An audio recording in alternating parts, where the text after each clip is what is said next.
Hello, and once again I welcome you to Johar Education second chapter of class 11th structure and physiography. The first question which is there that you do know that earth has a history. जैसे history होती है हर चीज़ की, तो earth की भी ये history है. Yes, earth also having a history, right?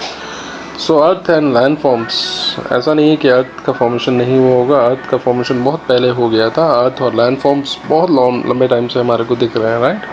That we see today, that has been formed so much earlier, right? So if you see the age of earth, right, it's around 460 million years old. earth की जो age है, and that is approximately 460 million years old. And we have two main factors which are responsible for a lot of changes. If you see landforms, if you see rivers, if you see natural vegetation, there are a lot of factors which has been responsible for bringing a lot of changes. So mainly we have two important factors that brought up a lot of changes in this. One is called endogenic and one is called exogenic. तो दो type के forces हैं जिनके कारण आपका different landforms का formation होता है. One is called exogenic and one is called endogenic. What this exogenic and endogenic means, जो फोर्सेस अंदर से ऑपरेट करते हैं, बॉडी ऑफ अर्थ से ऑपरेट करते हैं, that is called endogenic, right. उनको हम एंडोजेनिक कहते हैं. और जो फोर्सेस बाहर से आपके अफेक्ट डालते हैं, that's called exogenic. Exogenic forces में मेनली वेदरिंग एजेंट्स आते हैं. इसमें आपकी रिवर्स भी आती हैं, उसमें विंड्स भी आती हैं, उसमें ग्लेशियर्स भी आते हैं, right. So volcano, lava, this all comes under endogenic forces. So these two forces are responsible for bringing a lot of changes. So these are the important factors that brings a different shape to our different type of features and surface and subsurface features होता है. तो हमको बहुत सारे features और सब features देखने को मिलता है. तो आपने क्लास 9th में प्लेट मूवमेंट के बारे में पढ़ा होगा, जिसको हम टेक्टोनिक मूवमेंट कहते हैं. Lot of variation has been caused due to this plate tectonics. Earth is made up of different plates. We have 7 major plates, right. तो बाकी तो आपकी जो माइनर प्लेट्स हैं, they are so many, right. So we will see this plate tectonics are responsible for bringing lot of things, right. तो हम लोग इनके कारण बहुत सारी चेंजेस आपके लैंड फॉर्म्स में आती है. अगर हम इंडियन प्लेट को देखें जिसमें इंडिया सिचुएटेड है, that earlier it was south of equator. आज जहाँ पे इंडिया आपको दिखता है वो नहीं है. आने वाले टाइम में भी शायद इंडिया इधर हो, ये भी ज़रूरी नहीं है. तो जो हमारी लोकेशन थी वो साउथ में थी इक्वेटर की. Equator is at 0 degree. Now we are lying at 8 degree 4, 37 degree 6. तो उससे पहले बहुत साउथ में थी हमारे, millions of years ago, right. तो we have already know that Indian plate is quite larger in size. ये बहुत बड़ी है इंडियन प्लेट, राइट. और we will see Australian plate also. अगर इन दोनों की लोकेशन कहाँ पर थी, अगर हम मिलियंस ऑफ ईयर्स पहले देखें तो mainly this plates, to plates were together, they broke up, right. And जो ऑस्ट्रेलियन प्लेट्स थी that move south east direction. जो आज ऑस्ट्रेलिया की लोकेशन है वहाँ पे उसने शिफ्ट करना शुरू किया. और इंडिया की प्लेट ने इक्वेटर से नॉर्थ की तरफ मूव करना शुरू किया, right. This happens millions years of ago, right. And जब ऐसी मूवमेंट हुई, इंडिया के जो प्लेट की मूवमेंट नॉर्थ साइड में हुई, और वो आज भी हो रही है. अगर आने वाले कुछ सालों में, 100, 200, 400 सालों में अगर आप लोग देखेंगे तो इंडिया की पोजीशन शायद आज वहाँ नहीं हो, हम चाइना के क्लोजर हों शायद, right. So this is possible due to shifting of plates, right. So lot of things has been changes due to this plates, right. So we have so many consequences of movement के कारण बहुत सारे changes आपको देखने को मिलता है. So mainly affect क्या हुआ होगा इंडियन सब कॉन्टिनेंट पे due to this endogenic and exogenic forces and later movement of Indian plate. अगर जो शिफ्ट कर रही है नॉर्थ की तरफ, तो we have mainly, I told you, there are mainly two forces which are responsible to bringing lot of land forms on earth, that is endogenic and exogenic. And one is called lateral movement. Lateral movement होता है आगे की तरफ खिसकना. तो we come across lot of geological structure में बदलाव आएगा, जियोमॉर्फी में बहुत सारा फ़र्क आएगा. और तभी आज आपको जो चीज़ें दिखती हैं, that is due to these 3 things which are responsible, right. So mainly we have so many geographical और जियोलॉजिकल डिविजन्स, जिनको Cambrian age, Jurassic age, right, ice age. We have different geological division in geography. Mainly if you see variations in this geological structure, अगर हम लोग देखें हर geological as में कुछ structure different type का देखने को मिलता है, डिफरेंट टाइप ऑफ फॉर्मेशन भी come across, right. So India mainly divided into 3 geological division. इसमें इंडिया में क्या क्या चेंज आया, right. So mainly if you see India को अगर हम जियोलॉजी के हिसाब से डिवाइड करें, इसके मिनरल पॉइंट ऑफ व्यू से डिवाइड करें, राइट, तो mainly we can divide India into 3 main parts. One is called peninsular block.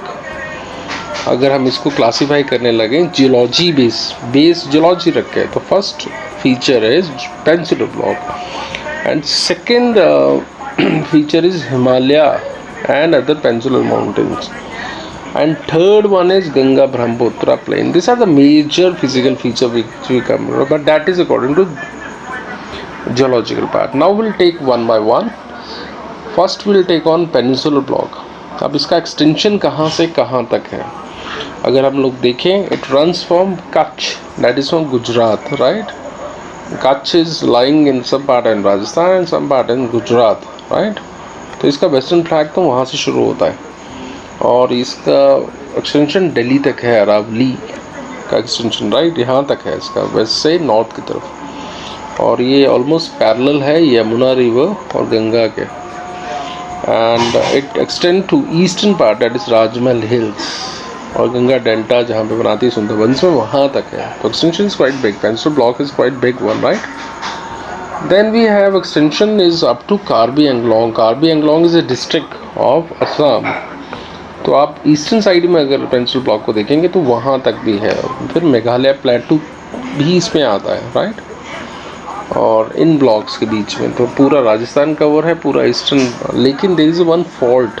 I told you in one chapter what this fault means. When there is a shifting of plates, there is a shift position of places also shift. तो कुछ गड़बड़ आ जाना, irregularity आ जाना, that's called mainly fault. And this fault occurs specially in geography due to shifting of plates, right. तो mainly अगर आप नॉर्थ ईस्ट पार्ट्स को देखेंगे, मेघालय की बात मैंने करी, कार्बी एंगलोंग की बात करी, ईस्टर्न पार्ट्स में उसके बीच में एक गैप है जिसको माल्डा फॉल्ट कहते हैं. That lies in West Bengal. This is very important. This is very important question for competition point of view, right. और ये बंगाल को छोटा नागपुर प्लेटू से अगर कोई चीज़ अलग करती है, that is due to this Malda fault. Then how this block is covered in Rajasthan. Rajasthan has almost features like a desert. We come across so many features, right. हमको सारे सैंडी फीचर्स देखने को मिलता है राजस्थान में.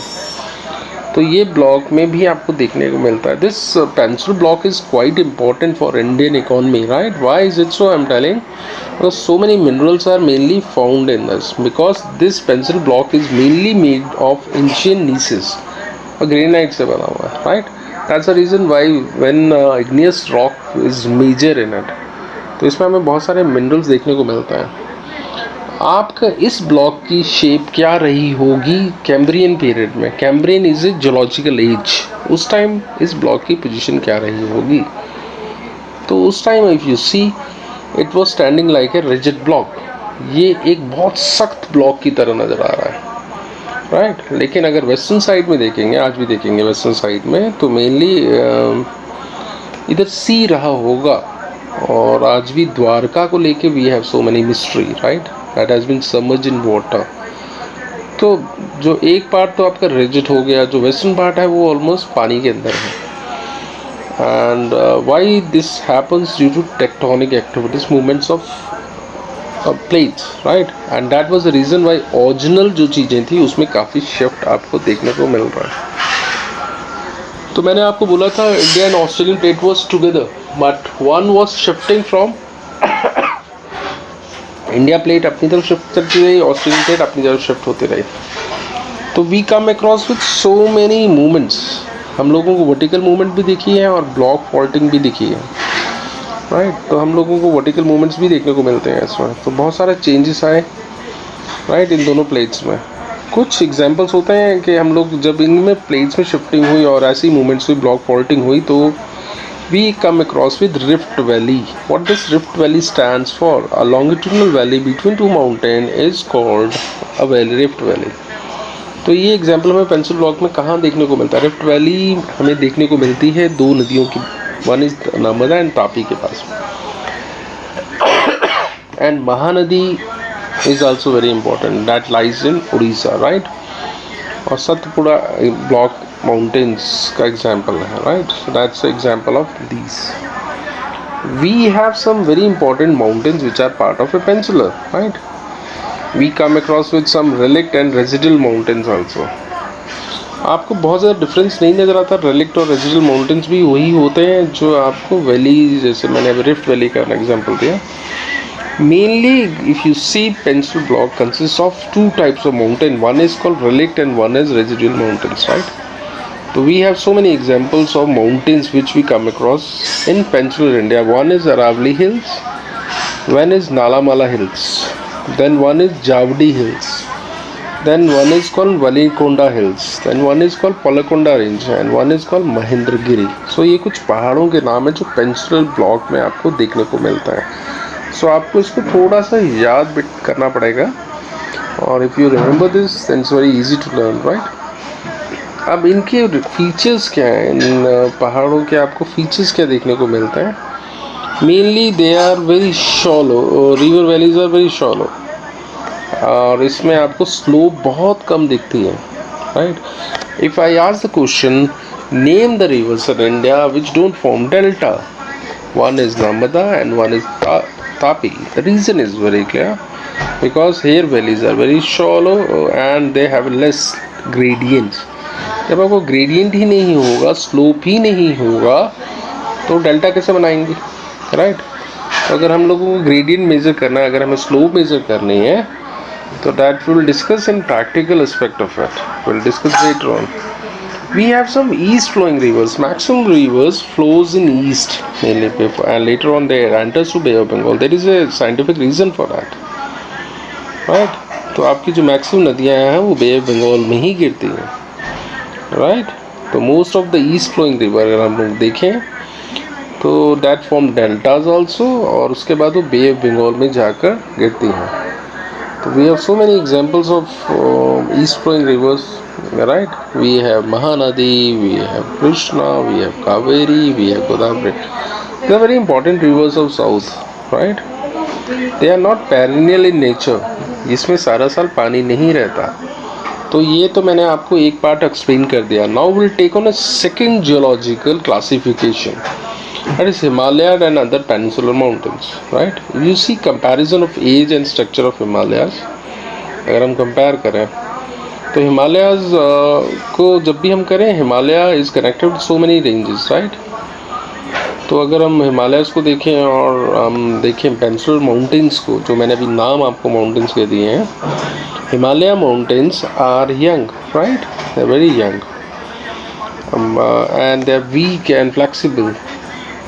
Like, but if you see peninsular mountains, they are very rigid, right? और वो बहुत stable हैं. And one question more I can ask you. Therefore, you find more earthquakes occurs in Himalayas. That's why Himalayas are known as earthquake prone zone, but you don't find so much earthquakes in peninsular mountain. Reason is very clear, because peninsular mountains act like a rigid and stable peninsular block. Himalaya doesn't, right?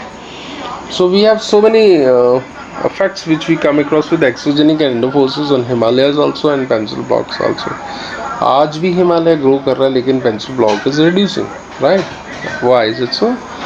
Now again this two forces are responsible for that.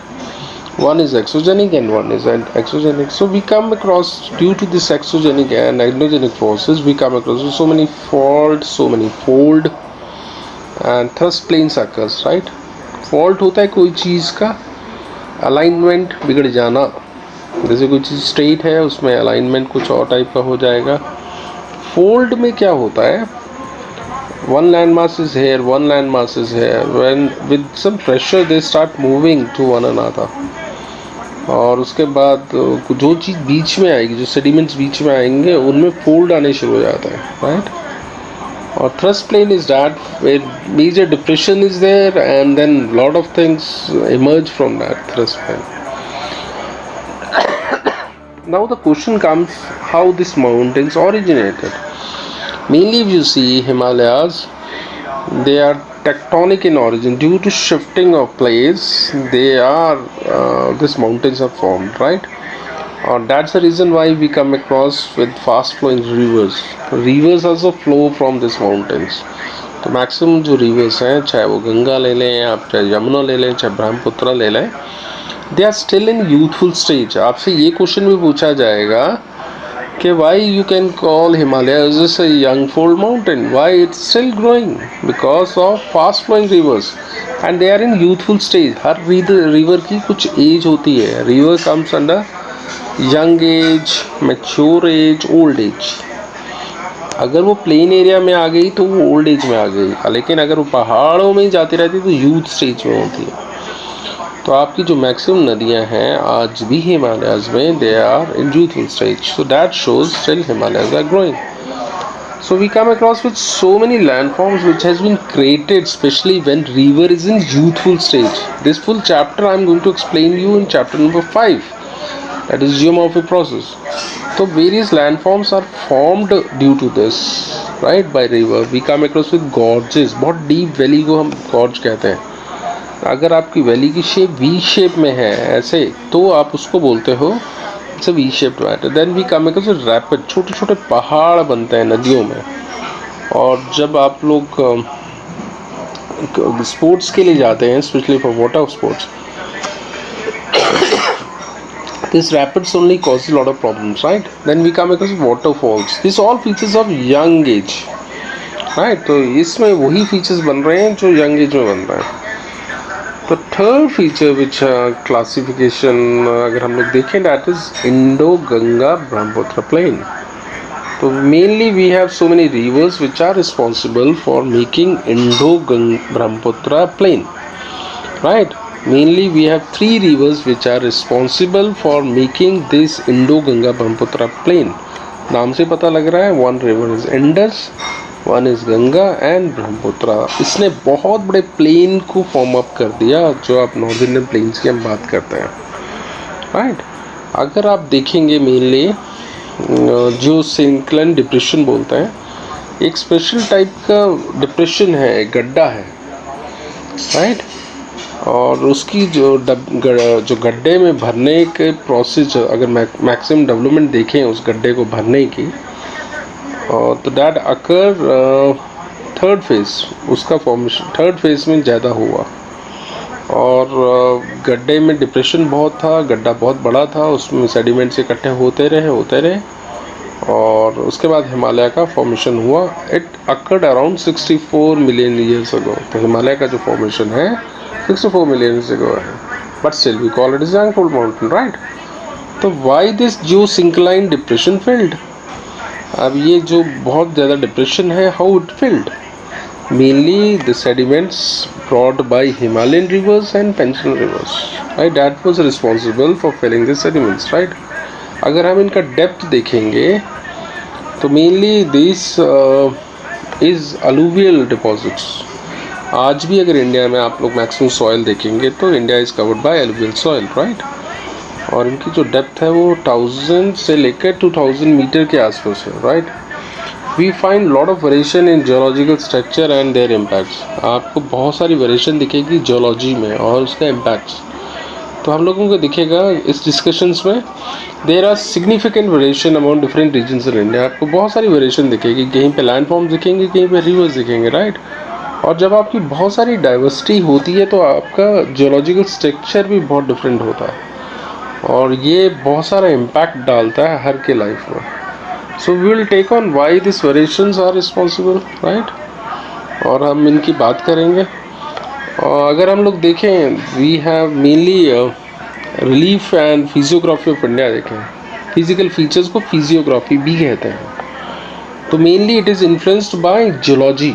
वहाँ की geology कैसी, वहाँ के rocks कैसी हैं, वहाँ के minerals कैसे हैं और उसके जियोमॉर्फोलॉजिकल प्रोसेस, आपके लैंड फॉर्म्स का जो प्रोसेस है वो कैसा है. तो उस पर काफ़ी इंडियन रिलीफ डिपेंड करता है, राइट? तो will take on physiography. First of all, किसी एरिया की फिजियोग्राफी कैसे डेवलप होती है? Mainly it is develop due to structure, process and stage of development. This is the main definition of physiography. उस area में structure कैसा है, उस एरिया का प्रोसेस उस स्ट्रक्चर को बनाने के लिए कौन सा हुआ और कौन सी स्टेज में उसका डेवलपमेंट हुआ। तो you see main character of India का अगर हम देखें लैंड का, तो we find so much diversity in Indian land forms and in Indian physiography. हमको बहुत सारे डिफरेंट फिजिकल फीचर्स इंडिया में देखने को मिलते हैं, राइट। सो अगर हम देखें नॉर्थ में देखें तो we have very rug topography, हमारा बहुत हार्ड टाइप की टोपोग्राफी भी Himalayas lying in it, because we come across with so many mountain ranges in it. तो जो माउंटेन रेंजेस हैं तो we come across with so many peaks. तो ऐसा नहीं है कि पीक्स के अलावा जो माउंटेन्स होते हैं तो we come across with so many valleys, we come across with deep gorges also, right. तो आपको ऐसे भी देखने को मिलता है। लेकिन अगर हम साउथ में चले जाएंगे, we come across the pencil block. Pencil block is very stable table land, because we use the word plateau here. What does this plateau means? जिसकी स्लोप बहुत कम होती है और उसकी जो शेप होती है वो टेबल जैसी होती है, therefore we call it as a plateau. तो if you go to south we find very stable type of table land, उसकी शेप टेबल जैसी है, and mainly it is cut off by so many rivers, it has been dissected, right, और इसकी rocks को काफ़ी ज़्यादा डिन्यूड किया है, काटा काटा गया है। तो we come across so many scraps, हमको कई निशान ऐसे पड़े हुए हैं उस पर साउथ में, राइट। अब आपका ये तो नॉर्थ और साउथ हो गया, लेकिन नॉर्थ इंडिया कहाँ पे लाए है, नॉर्थ इंडियन प्लेन कहाँ पे लाई होता है। तो इन दोनों के बीच में, नॉर्थ और साउथ के बीच में आपको इंडियन प्लेन नज़र आता है। तो अगर हम फिजियोग्राफी से इंडिया को डिवाइड करें तो we have mainly so many variations, right. तो India can be divided into so many divisions. One is called North and Northeastern Mountains, then we come across the Northern Plains, then we have Peninsular Plateau, we have Indian Desert, we have Coastal Plains, Islands. तो जैसे मैंने geology के हिसाब से classify किया था, now we'll again explain one by one all this. तो will first part is in North and Northeast Mountain. तो which are the physical features which consist in North and Northeast Mountains of India? So whenever we are talking about it, mainly it consists of Himalayas and Northeast Himalayas. Himalayas are lying up to northeast, वैसे से शुरू होता है northeast तक जाता है, right? We come across so many parallel mountain ranges. हमें बहुत सारे mountain ranges दिखते हैं हिमालयाज में, ऐसा नहीं है कि एक से ही बना है हिमालय। तो we come across with some important ranges. उसमें क्या क्या नाम है? We come across with very important range of Himalaya that is called Great Himalayan Range. तो जब ग्रेट हिमालयन रेंज की मैं बात कर रहा हूँ तो इसमें आपके ग्रेट हिमालयज आते हैं, और then we come across trans Himalayan range. Trans Himalayan range is that range which has been bifurcated from great Himalayan range. आपकी एक मेजर हो गई, उसके बाद आपका एक्सटेंशन हो गई, इसको ट्रांस हिमालयंस कहते हैं, right. Then we come across middle Himalayas, then we come across lower Himalayas, जिसको हम शिवालिक्स कहते हैं। अगर आप इनकी जनरल डायरेक्शन देखें, इनकी डायरेक्शन देखें हिमालय कहाँ से कहाँ तक एक्सटेंशन में है, तो that start from north west. तो आपके नॉर्थ वेस्ट पार्ट से लेकर ये नॉर्थ साउथ ईस्ट डायरेक्शन तक जाते हैं, ठीक है। नॉर्थ वेस्ट से शुरू होकर साउथ ईस्ट की तरफ जाते हैं और नॉर्थ वेस्ट पार्ट में भी ये लाई होता है, right. So that's it. So mainly we come across with so now the question comes where Himalaya lies in Darjeeling, Sikkim and Arunachal Pradesh, because position of Himalayas are very much extended.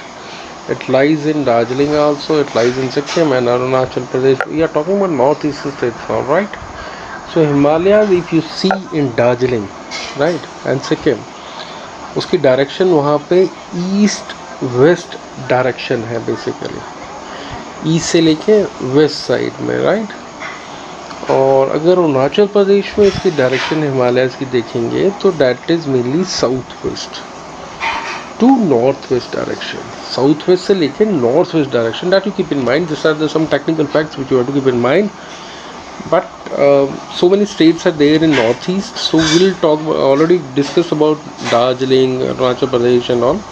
We'll take on Nagaland, Manipur and Mizoram.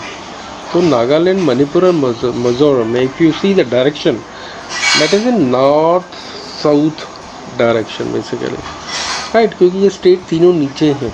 Nagaland is top most, right, and Mizoram, Manipur the down bottom, so therefore north south. अगली चीज़ जो हम लोग देखेंगे इसमें That is what is the approximate length of Great Himalaya Range known as. इसको हम लोग कहते हैं सेंट्रल एक्सिस रेंज. जो ग्रेट हिमालय जो सबसे बड़ा हिमालय है जिसकी हाइट बहुत है, इसको हम लोग central axis range, axial range भी बोलते हैं. Why this axial range? तो it is the major part of all Himalayas. और जो ये डिस्टेंस कवर करता है, it is covering 2500 kilometre from east to west, east से लेके वेस्ट. और इसकी जो विड्थ है वो 160 to 1400 kilometre from north to south. क्योंकि हम विड्थ को ऐसे मापेंगे ना, नॉर्थ से साउथ, और उसकी जो लेंथ है वो ईस्ट से west, right. Now will take on some countries and in Indian subcontinent where Himalaya act as a very strong wall. If you take India को डिफेंड करने के लिए Himalayas are playing very important role. It is just acting like a strong and long wall. हमको कोई China wall बनाने की ज़रूरत नहीं है, because Himalaya is acting very strong and long wall between Indian subcontinent. और same way it is protecting us from central east Asian countries also from us. और उधर भी ऐसा ही है. अब डायरेक्शन स्लोप की देखेंगे, जनरल ओरिएंटेशन कहाँ नॉर्थ वेस्ट पार्ट में जो इंडिया का है उसकी डायरेक्शन देखेंगे. तो मैंने नॉर्थ ईस्ट की बात बताई, अब हम नॉर्थ वेस्ट में चल रहे हैं. तो जो आपकी नॉर्थ वेस्ट में है, यहाँ पे डायरेक्शन इसकी साउथ ईस्ट डायरेक्शन में है, specially north western part of India. So अगर आप हिमालय का दार्जिलिंग और सिक्किम में देखेंगे तो वो तो मैं ऑलरेडी डिस्कस अबाउट है. Then we have and Himalaya is not only acting as a barrier, it is not giving any obstruction, but it is also very important for climatic change, right. और cultural divide के लिए भी, drainage के लिए भी बहुत important है. तो Himalaya is acting in so many fronts. तो Himalaya not only act as a physical barrier, but it also act as a climatic divide also. So many rivers flows from Himalayas, so it's very important. Culture के हिसाब से भी बहुत सारा Himalayas divide करता है, because so many countries comes in this range. तो बहुत सारे cultures आपको देखने को मिलता है, right? तो अगर हम देखेंगे कि Himalayas का effect क्या है जियो इन्वायरमेंट साउथ एशियन कंट्रीज़ में, तो हम कुछ ऐसी कंट्रीज़ का नाम भी लेंगे जो ऐसे कुछ फिज़िकल फीचर है जो जियो इन्वायरमेंटल डिवीजन भी लाता है. तो mainly we have different geomorphological features of Himalayas. अगर हम उसकी हिमालयाज की रेंजेस के हिसाब से हिमालय को डिवाइड करने पर आए, तो Himalayas can be divided into so many subdivision like Kashmir and north west Himalayas, then Himachal and Uttaranchal Himalayas, Darjeeling and Sikkim Himalayas, Arunachal Himalayas, and some east hills and mountains. So these are the names of classification of Himalayas. So we'll take one by one. So we'll take first range of series that lies in Kashmir or northwest Himalayas. तो हम लोग देखेंगे. I told you already Kashmir and northwestern Himalayas. Mainly so many ranges falls in Kashmir and northwest Himalayas. So one can be Karakoram उनमें से बहुत important है. And then we have Ladakh, then we have Zanskar, then we have Pir Panjal. This 4 main ranges are there in Kashmir और north western Himalaya, because location of Kashmir is in north western side. So if you see there are 2 types of deserts mainly. one is called cold desert and one is called hot desert. So which type of desert fall in northeastern part of Kashmir Himalayas? So that is Karakoram range. So mainly Ladakh and all, it's a cold desert. So this is a very important cold desert you find in Karakoram range. तो इसका जो location है वो कहाँ पे है? That is between Greater Himalayas and Karakoram range के बीच का जो एरिया आता है उसको हम लोग कोल्ड डेजर्ट का नाम से भी जानते हैं. तो नेक्स्ट क्वेश्चन जो आपका कश्मीर हिमालय से मेनली जो डील किया गया है कि ग्रेट हिमालयस और पीर पंजाल रेंज के बीच में क्या मिलता है आपको. तो आपको एक बहुत सुंदर valley we come across. The name of that valley is Kashmir valley. Kashmir is a valley basically in the mountains. and it's famous for a very important lake that is called Dal Lake. Dal lake के बारे में कश्मीर जब भी नाम आएगा तो डल lake का नाम आएगा. We come across with very important glaciers also. Glacier क्या मतलब क्या होता है? जो बर्फ़ की नदी होती है और उसकी मूवमेंट नदी जैसी नहीं होती है, its speed is very slow. So we come across with very important glacier of south Asia. सबसे important we have Baltoro and one is Siachen. सबसे ज़्यादा हाइट पे अगर कहीं लड़ाई होती है या कोई भी आर्मी वर्ल्ड की जो किसी ग्लेशियर को प्रोटेक्ट कर रही है, that is Indian army. Siachen is protected by Indian army. So that's the main thing which I want to tell you about it. So we should salute our army people. Now question come, why Kashmir Himalaya is so famous? Mainly it is famous for one type of formation that is called Karwa. Karwa एक glacier sediment होता है जो glacier के कारण formation में आता है, और that's very important for the cultivation of zafran. Zafran is a type of saffron, कपूर जिसको हम बोलते हैं. कई खानों में भी यूज़ होता है, कई जगहों पे कपूर का यूज़ होता है. तो जाफरन इसमें बहुत उगाया जाता है, दैट इज़ कारवान. Therefore Kashmir valley is very very important. Then we have to see some passes. I told you in starting only mountains में से आपके रास्ते नहीं होते. We come across with passes. So what type of famous passes are lying with Pir Panjal, Jaskar and Ladakh range? So we have to name it. So some important passes are like that. We have Jojila, that is in Great Himalayas. So this is something climbing, you have to do it. Then we have Banihal, that is in Pir Panjal. Then we have Fotula, that is in Jaskar. Then we have Kardungla, that is in Ladakh range. So these are some famous ranges में आपको बहुत सारे important passes दिखते हैं. उसके बाद we Kashmir is not famous only for passes, it's not famous for zafran, it's very famous for lakes also. जैसे Dal lake का तो नाम मैंने बताया था अभी आपको थोड़ी देर पहले. Otherwise so many lakes also found in Kashmir valley. तो we have very important lake that is Dal. Kashmir is known for Dal. Then we have a very important lake that is called Wular. Wular is very important lake and it's considered to the fresh lake. Dal and Wooler are considered the fresh lakes. And then we have salt water lakes also you will find, that is called Pang Sau and So Morari, that is also lying in this. It's a very controversial type of that because there is a dispute between India and China due to these lakes. Then we have very famous river which flows in Kashmir Valley. अच्छी भी है लेकिन sometimes it create havoc also when floods occurs in this river. So one river is very important of Kashmir, that is called Jhelum, and Chenab also comes in it. These are main tributaries of Indus. तो ये आपकी tributaries हैं Indus की, आपकी जो Kashmir valley में बहती है. एक का नाम इसका आपका झेलम है और एक का नाम चेनाब है. तो Kashmir is mainly drained by this two rivers. Then Kashmir and northwestern Himalayas are also known for their beauty also. Maximum shooting in 1960 to 70, maximum shootings of movies occur in Kashmir and northwestern Himalayas. And it has a very good picturesque landscape. बहुत सुंदर landscape आपको कश्मीर में नज़र आता है. Then this landscape of Himalayas is always a major attraction for tourists. Millions of people visit every year to visit this, right? So that adventure sports also they carried out in that. We have some very famous pilgrimage center in Kashmir Valley. धर्म का भी important है Kashmir valley में. We come across with the very famous pilgrimage center that is Vaishno Devi.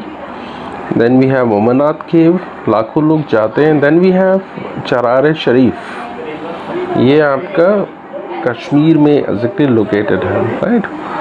Lakhs of people visit these places every year. If you see capital, there are two main capitals. People are mainly confused of Jammu and Kashmir. जब summer capital की बात होती है, that is Srinagar. But when it talks about winter, that's a Jammu. So you have to keep this thing in mind, right? So Srinagar is located in the state of Jammu and Kashmir, and it is on the banks of Jhelum River. I told you before this, right? This slide. अब आपको एक बहुत important lakes मैंने आपको बोला is very important lakes, right? तो Dal Lake is very important in it. तो mainly I told you rivers also having different stages.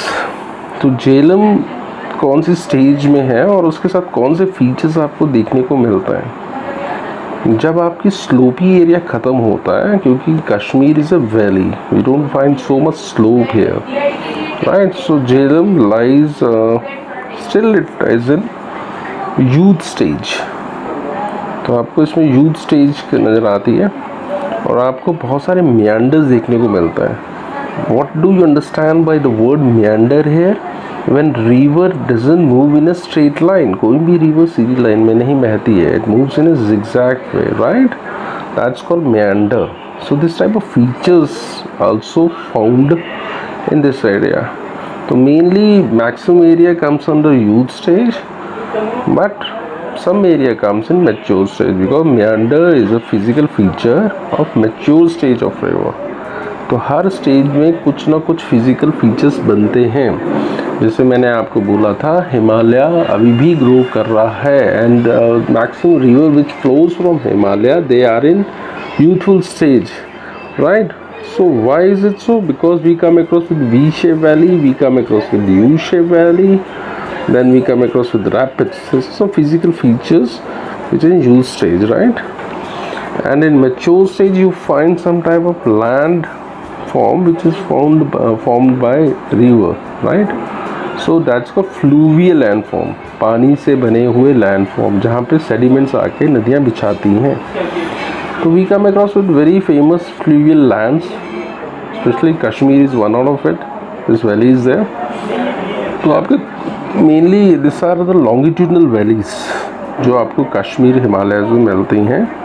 कुछ ऐसी वैलीज जिनको हम लोग दून्स भी कहते हैं. Doons are mainly where two rivers meet, और जो एक ऐसी वैली जो दो पहाड़ों के बीच में होगा उसको भी हम दून कहते हैं.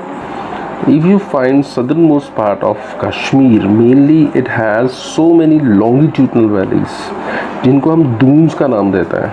तो जम्मू भी एक तरीके का दून ही है, राइट? जैसे देहरादून की हम बात करते हैं वैसा, लेकिन I am talking about Kashmir, so I have to talk about Jammu. And Pathankot is also Doon, right? This are some examples. This are examples of longitudinal valley, फैली हुई, स्प्रेड हुई, right? Then we have Himachal and Uttaranchal Himalayas. So I am talking about Himalayas and their different